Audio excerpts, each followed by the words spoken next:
Hello everyone and welcome back to the Genshin Impact Preludes series. As I've said before, this is a series all about the backstories of the playable characters in Genshin Impact. I will only be going to the stories in the character pages, so there may be potential story spoilers for some characters. This also means I won't be going to the manga or story unless their events are mentioned in the character stories. Also, if you like this video, consider subscribing. It helps me out a lot and I'd really appreciate it. Anyways, today's video is all about Raiden Shogun, so sit back and relax as I read you her stories.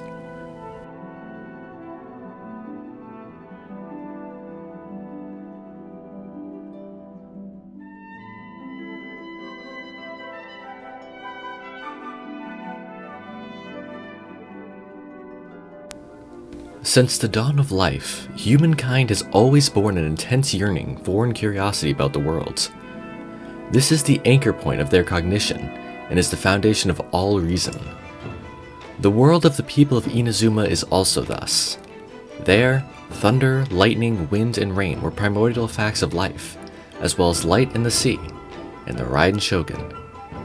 Babes nestling in their mother's arms hear tales of the Shogun's slaying of many gods and conquering of other races. When young men and women roam the islands, they see the gorge split asunder by a blade of lightning and the pale, still-standing bones of the giant snake. Soldiers take to the battlefield with glory to the Shogun and her everlasting reign upon their lips. The people work in contentment and peace, knowing that the Shogun and her loyal Tri-Commission are there. The great name of the Raiden Shogun has long shaken off the shackles of mere life, becoming the eternal traditional belief of Inazuma. People trust in this great name and its might, believing that their descendants shall witness the same sights, that the same faith will form the foundations of their inner worlds, and that this will pass on from generation to generation. This is the eternal paradise that the almighty Shogun promised her people.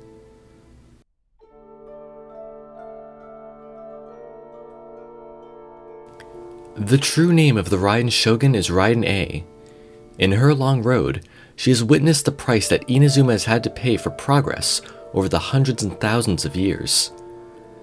The happiest years of her life had passed her by, and those she once considered friends became her foes. In the end, she even lost the reason for which she had wielded her sword. Where there is progress, there must be loss. A believed that this was the ironclad rule of the world, with time as its merciless enforcer. The greatest and most prosperous nation of men collapsed overnight, and even that most ancient Liyue harbor would say farewell to its Geo Archon. The winds of parting came whistling in from the outer edge of time. However, resounding the Raiden Shogun's name, centuries later, millennia later, someday Inazuma would lose the protection of its deity. As a warrior, she was wary of all foes. Even if that enemy was a crisis as intangible as time's passage, she had to find a countermeasure, a weapon she could use to defeat it in time. Her answer? Eternity. Only eternity could freeze all things under the sky, make Inazuma truly deathless. Then, while things are still good, let us have stillness. Let us march towards eternity.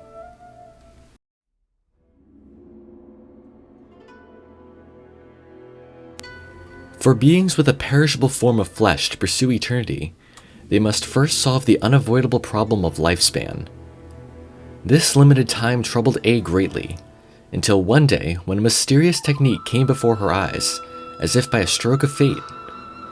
Using such techniques, one could create intricate puppets indistinguishable from true life. In theory, this puppet could perfectly imitate everything about A. It could surpass the limits of her lifespan and defend Inazuma forever. Yet, how could creating a copy of an Archon be a simple affair? A conducted countless experiments to this effect, discarded a great many failed products, and spent an unimaginable amount of time and resources. But at last, by her dogged pursuit and warrior spirit, she was able to create a flawless puppet. The newborn Raiden Shogun sat there silently, listening to A speak about her, and even about them. The future of Inazuma was here, inscribed upon a gorgeous blueprint. The automaton had but one question to ask A. There is no turning back from forsaking your form. Do you regret nothing? Your existence is my answer.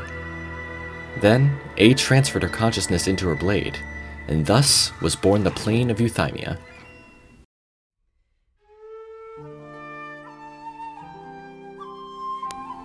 Before Raiden A became the Shogun, she was a samurai responsible for seeing that the previous Shogun's orders were carried out.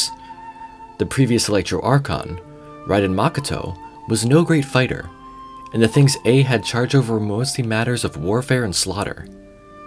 However, A also had moments of repose away from battle, sitting with her friends under the sakura trees and playing karuta. Due to her character, A was always the most wooden player. She was never the final victor, nor did she ever have a taste of the prizes that the Kitsune Saigu reserved for the winners.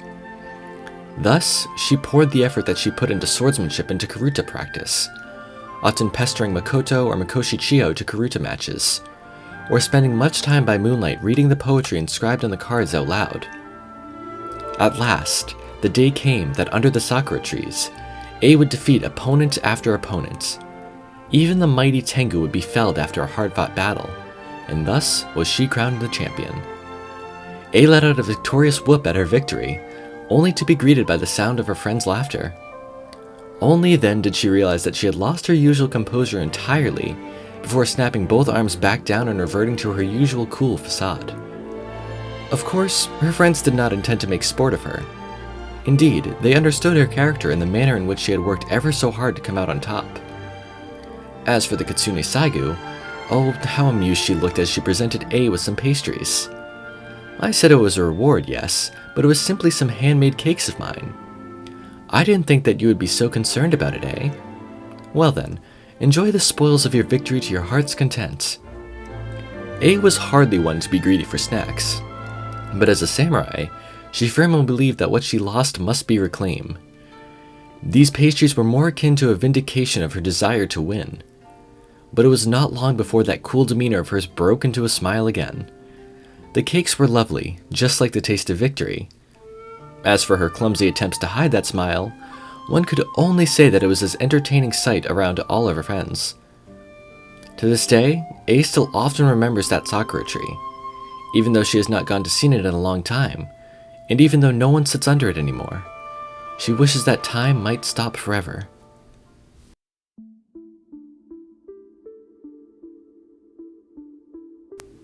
A still remembers the way in which Makoto greatly loved the scenery of Inazuma, its cuisine, and the stories of its people, and how she loved telling A about it.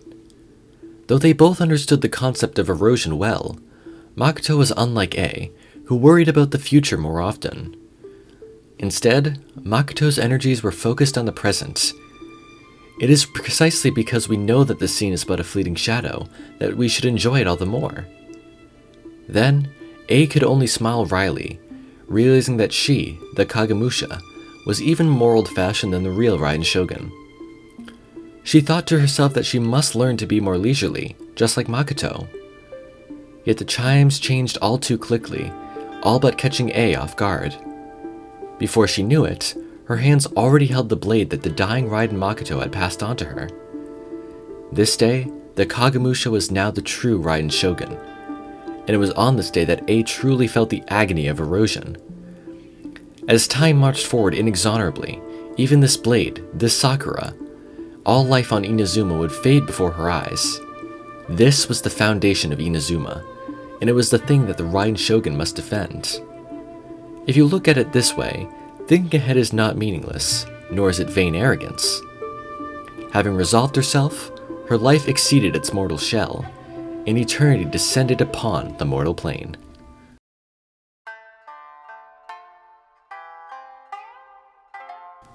One night, Raiden A entered a beautiful dreamscape while meditating. Here, there was nothing left between heaven and earth but her, and to her that was akin to looking in a mirror. The automaton's voice flowed through her ears like a sigh. The eternity you resolve to establish in your heart has been shaken by the countless wishes of the people. Thus, you have become my enemy. Back when she was creating the puppet, A had considered all the hidden risks involved. She believed that anything was possible, including the worst-case scenario, in which she too would someday become a threat to eternity. But she had to press on. She had to reach eternity. This she would not permit to be stayed by any outside force. The puppet's words were something that she asked herself long ago. You believe that you are more firmly convicted now than you were yesterday, and that is why you are presently correct, is that so? Do you presently have some new ideas, or have you too fallen victim to the inexorable erosion? Their faces were the same, but they spoke of different ideals. The battle with herself, with her past, would come someday, but it was not this day. A knew well that she was not yet ready.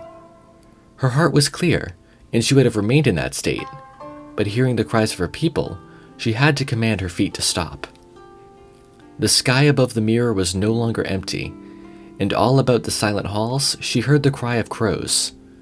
Dawn was coming. The samurai must take up her sword. This dream was ever so real, and it too passed like a shadow.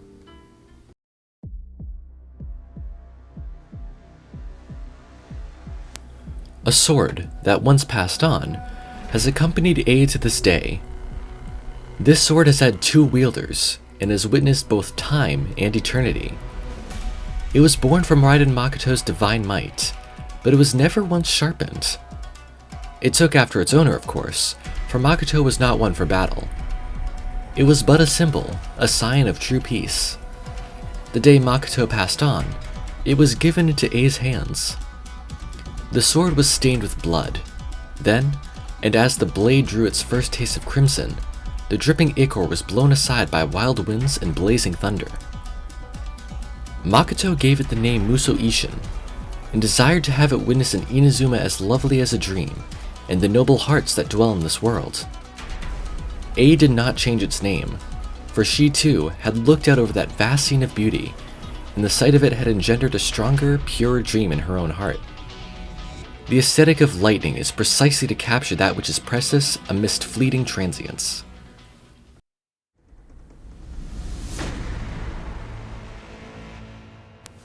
Before she came to dwell in the plain of Euthymia permanently, A was troubled for a time concerning where she might store her Gnosis.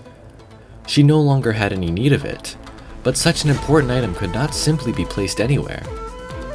She had initially intended to have it modified into an energy supply device, but no matter what she did, her techniques had no effect on the Gnosis at all. And that was when she thought of someone, the cunning and clever Yae Miko. She was not precisely someone to be trusted, but she was in many ways also A's best choice. Upon hearing this request, Miko could not help but joke.